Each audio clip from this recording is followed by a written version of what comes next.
Nakakita ka na siguro ng ipis at siguradong iniilagan at kinadidirihan mo rin ito. Isang klase ng insekto at masasabing peste sa loob at labas man ng ating mga tahanan. Subalit batid mo ba na ang kinadidirihan mong insekto pala ay marami rin palang natatanging gamit at pakinabang na dala?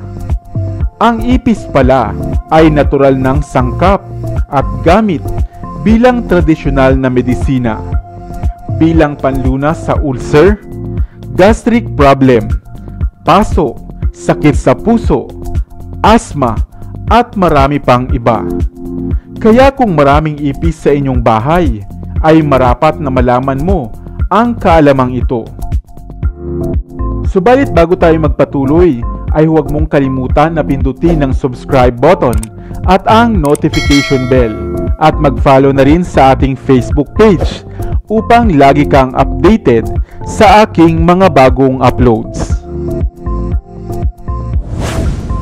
Ang ipis, cockroach o roaches, ay ang isang insektong kabilang sa order ng mga Blattodea. Mayroong mahigit sa 30 klase ng mga ipis at ang karamihan nga sa mga ito ay namumuhay at nakikisalamuha sa ating mga tao o sa ating mga tahanan. Mayroong malaki, mahaba, may liit at ang pinakamalaki nga nitong klase na Australian Giant Boring Cockroach na kayang lumaki ng hanggang 8 cm at 35 gramo naman ang bigat nito. Subalit gaano man natin kilalanin ang ipis, ay kadalasang kinadidirihan pa rin dahil sa kadalasan nitong habitat at pinaninirahang mga kanal at butas. Subalit batid mo ba na ang ipis pala ay malaki ang ginagampan ng papel sa TCM o tradisyonal na medisina ng mga Chino? Ang extract pala ng pinatuyo nito ay 30 taon nang ginagamit ng ilang mga Chinese clinic bilang panlunas sa gastric problem at oral ulcers. Samantalang ang cream naman buhat dito ay ginagamit pala para sa mayroong mga paso at ilang kati-kati sa balat. Mainam din pala itong ginagamit sa mayroong mga problema sa puso, asthma, ulcer, cancer at problema sa bituka. Mayroon din namang mga pagkakataon na isinasangkap din ito sa ilang dietary products na makatutulong pala laban sa mayroong mga sakit sa likod, sakit ng tuhod, rheuma at gout.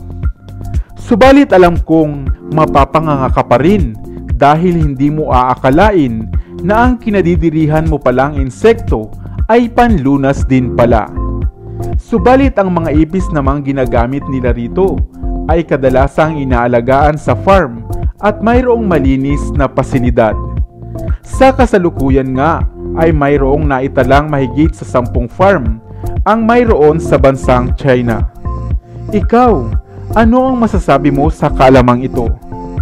Kaya mo rin kayang maatim na gamitin itong panlunas? Comment ka naman ng yes or no sa comment section sa ibaba at atin iyang pag-uusapan. Sana ay may bago kang natutunan sa videong ito. Iwan ka naman ng comment sa comment section sa ibaba. I-like at i-share mo na rin para naman sa kaalaman ng iba.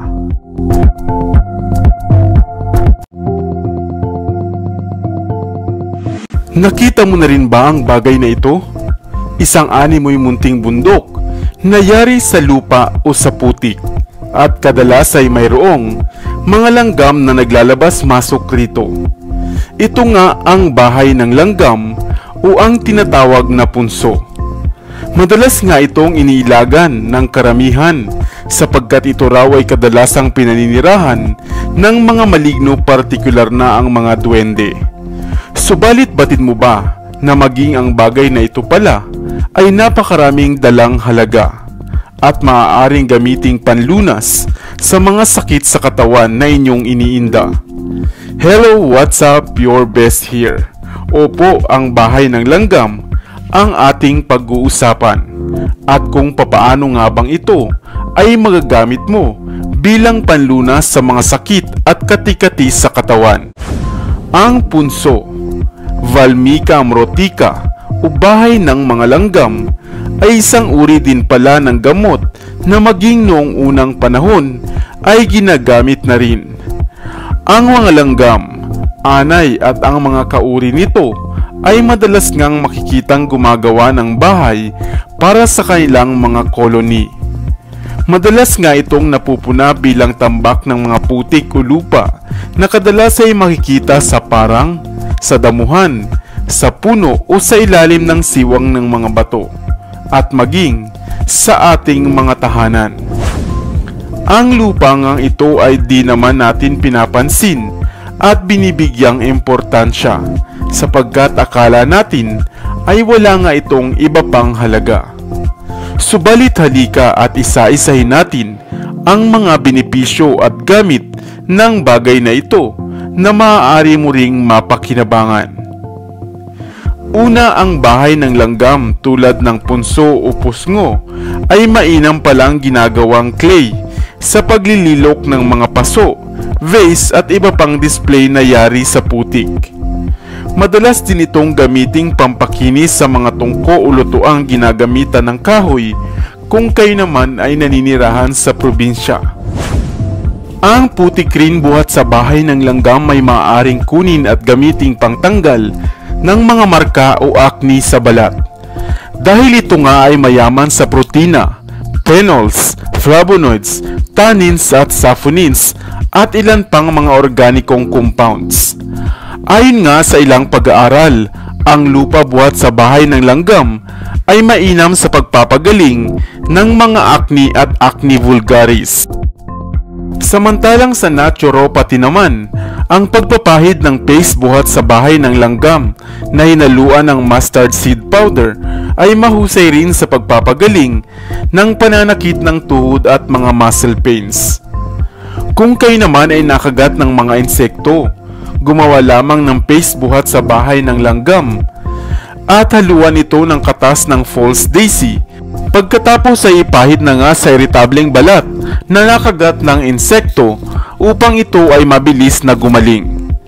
Kung sakali namang masakit ang inyong pigi o bewang dulot ng stiffness, spasm o hindi maigalaw na balakang, mainam rin ang paglalagay ng paste nito o paste ng bahay ng langgam na hinaluan ng dahon ng neem at honey upang mabilisang mawala ang pananakit nito. Bagaman ito ay napatunayang epektibo na, ang pagkonsulta pa rin sa inyong doktor ay isalang-alang upang makasiguro kayo na hindi lamang simpleng kondisyon ang inyong nararamdaman. Isang kalunasan na hindi mo kailangang pagkagastusan, makikita lamang kung saan-saan at wala rin namang side effects. Ikaw, nakakita ka na rin ba ng bahay ng langgam?